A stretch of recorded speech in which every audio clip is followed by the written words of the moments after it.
Welcome back to another exciting day in algebra. For today, we are going to be watching video 11. Our goal for today, given a system of equations, you will be able to analyze the equations to determine the best method to solve. Okay, so today we are once again working with systems of equations, which means there's going to be two equations. All right, there's going to be two variables, and there's going to be two solutions. All right. And what we mean today by analyze is we're going to look very specifically at what you're doing in order to solve. All right, so let's go ahead and take a look at our notes for today. Analyzing how to solve systems of equations. So first, let's actually look at a question. Let's look at the work. Let's look at all of the work, and let's analyze exactly what the person is doing in order to solve. So if we take a look here, solve the system of equations algebraically. So we see we have two equations. Now, if I look carefully, my first analysis of this, if I take a look here, how is this set up? Is this set up getting you prepared for substitution or elimination? Okay, so right away I see that my x's are in a line, my operations are in a line, my y's are in a line, my equals are in a line, and my constants are in a line. So we are set up for elimination because both equations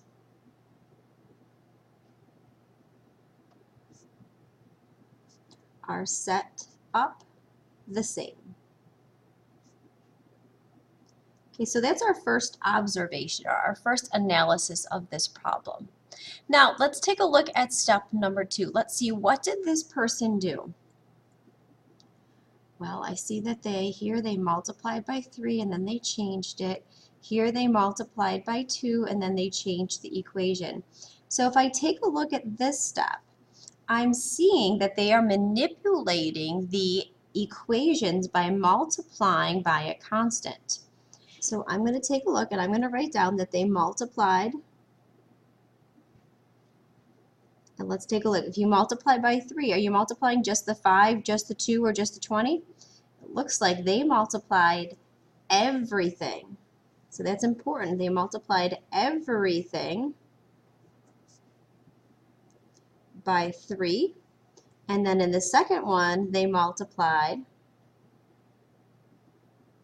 everything by 2. So if I take a look, they multiplied 4, 6, and 52. Okay, so let's take a look at step number 2. So what did they do in step number 2? So if I look carefully, they're crossing off the 6y's, and let's see, why did that happen? Well, here we have a negative 6y, here we have a positive 6y. So what are they doing in order to cancel those out? Well, if we look carefully, it looks like they are adding the two equations together in order to get 19x to cancel and then to get 114. So here I'm going to take a look, and it looks like here we are going to add the equations together. Okay, and then it looks like down here, this next part, what did they do to get the x alone? They divided by the coefficient.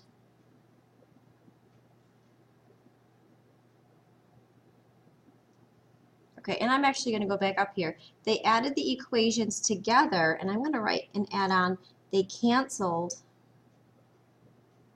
the y's. Okay, now let's take a look at what happened in the very last step. So everybody take a look. So here I see the 6 in parentheses, and if I look carefully, it looks like that is where the original x was from the first equation. And by doing that, they were able to solve for y. So step 3 here, it looks like they are substituting the x equals 6 to find the y value.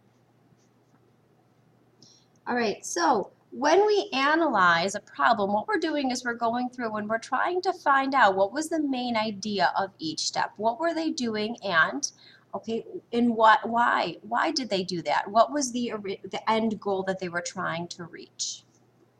Okay, so now that we've analyzed one problem, let's take a look at our first practice problem.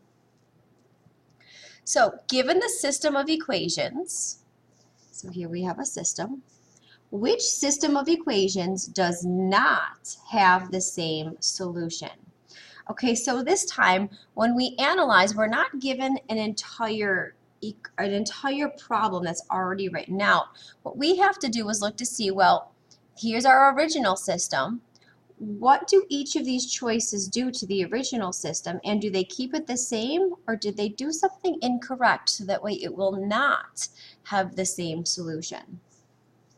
So let's take a look first at choice number 1.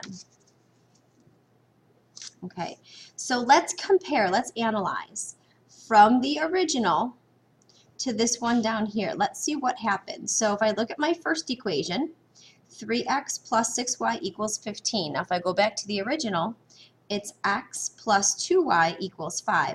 So what happened from the original to the new one? Well, it looks like we multiplied everything by 3. So let's double check. 3 times x is 3x. 2y times 3 is 6y. 5 times 3 is 15. Now let's check out the second equation. 2x plus y equals 4. 2x plus y equals 4. So they kept the second equation the same. So since all we did was we multiplied the first equation by 3 and we multiplied everything by 3, will they have the same solutions? Yes. Okay. We did not alter the equations at all. We just multiplied everything by 3. So let's take a look now at number 2. The first thing I notice is that 2x plus y equals 4, it's the exact same as the second equation. So right away I know, okay, the second equation's good. Now let's take a look at the first equation. 4x plus 8y equals 20. Now let's look at the first equation up here. X plus 2y equals 5. So what did this person do to the original equation to get to this equation down here? It looks like they multiplied by 4. Let's make sure that they did it correctly. X times 4, 4x. 2y times 4, 8y. 5 times 4, 20. Yep, they manipulated the equation correctly, so this one would have the same solutions. All right, let's take a look now at the third set of equations. Now, the first thing I notice is the first equation stayed exactly the same, so nothing changed. Now let's take a look at the second equation. I went from 2x to 6x, so what did we have to do? We multiplied by 3. So let's see if we also multiplied by 3 to everything else. Y times 3, 3y. 4 times 3, 12. So yes, this one would also have the same solutions because they are equivalent equations. All right, so let's take a look at the last one. We know this one is probably the solution, the no, but let's double check. The first equation is the same. The second equation, 2x turned into 4x. So what did they do? They multiplied by 2. Let's take a look. Y times 2 is 2y, and 4 times 2, there it is. This 12 should have been an 8, and that's the one that's going to have the goof. So that would be the no. So the answer here is choice 4 would not have the same solutions. Okay, let's go ahead now and flip over to the back. And let's try question number 2. Solve using any algebraic method. So if I take a look here, I see my x's line up. Ooh, then this one has an equal and this one has a plus. So this is not set up for elimination. Is it set up for substitution? Are one of these variables in terms of the other? Nope. I don't have y equals or x equals, so I cannot use substitution either. So I'm going to have to change some things around. Now, I would like to use elimination here. So that means I want my x's and my y's and my constants to line up. So I'm going to take this 3y and I want to move it to the other side. So in order to do that, I have to add 3y. Add 3y. So now this equation is going to become 2x plus 3y We can't combine our x's and our y's. They stay separate. Equals, now the 3y's canceled and I have just 6. Now the second equation I'm going to keep exactly the same. 3x plus 5y equals 15. Now by simply moving that 3y to the other side, now let's take a look. My x's line up, my pluses line up, my y's line up, my equals line up, and my constants line up. So now we can go ahead and solve using elimination. So to do that, I'm going to take my first equation and I'm going to multiply everything by 3, and then I'm going to multiply my second equation by -2, and by doing that I'll be able to eliminate my x's. So I'd like you to go ahead and pause the video and let's give this one a try. All right, so let's double check and see how you did. Were you able to get y equals 12? You then substitute it in and get x equals -15, so -15 comma 12. All right, very nice. Okay, we've got one question left. Let's take a look now at problem 3. The line represented by this given equation shares a solution point with the line represented by the table below. The solution for this system is, well, if we look carefully, we have one equation and we have a table of values. So this is a system. We have two different equations. This one's given to us. This one's in table form. So I'm going to go ahead. I'm going to take this table and I'm going to do a linear regression to find my equation.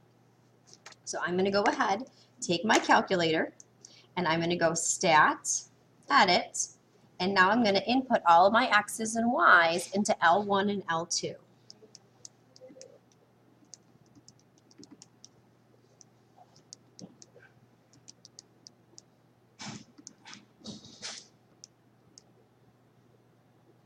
Oops. Let's see, 3.2 enter 3.8, 4.6, 5, 6.4. Okay, so now that I have my points, I'm going to make sure that they match up. Make sure I got it correct. So now I'm going to go stat, calculate, and then we're going to go down to option 4, linear regression. And here we go. This is the line y equals 0.2 x plus 4.2. Okay, so I have my linear regression. Now I'm going to take that 0.2 and I'm going to turn that into a fraction. So it's 1/5. So really this is the line y equals 1/5 x plus 4.2. Now I have to find the solution and I see that these are all going to be decimals. So I'm going to let the calculator continue to help me out here. So I have my first equation. I'm going to take the second equation now and I'm going to change it into y-intercept form. So I'm going to get the y alone. So I'm going to subtract 2x. 4y is equal to -2x plus 33.6. And then I'm going to divide everything by 4. So I get y is equal to -1/2 x plus, and now 33.6 divided by 4, I get 8.4. This is my second equation. Now it doesn't tell me that we have to solve algebraically, so I'm going to let the calculator do the work for me. So I'm going to go to my y equals, and I'm going to type in my two equations. So my first equation there, -1 divided by 2x plus 8.4. I go down and my second equation is 1 divided by 5x plus 4.2. Now I'm going to go and hit graph, make sure everything is correct. Okay, and now I want to find what that value there is. So to do that, we hit the second button, the trace button, because that takes you to calculate. And I want to find the intersection, which is choice 5. So I'm going to hit the 5 button. Now it's going to give me some directions. I'm going to take this blinking dot here, move it towards the intersection. And I'm going to let the calculator then do the work. Once I get it approximately there, I'm going to hit enter for the first curve, enter for the second curve. Now it wants me to guess. I'm going to hit enter again. And my solution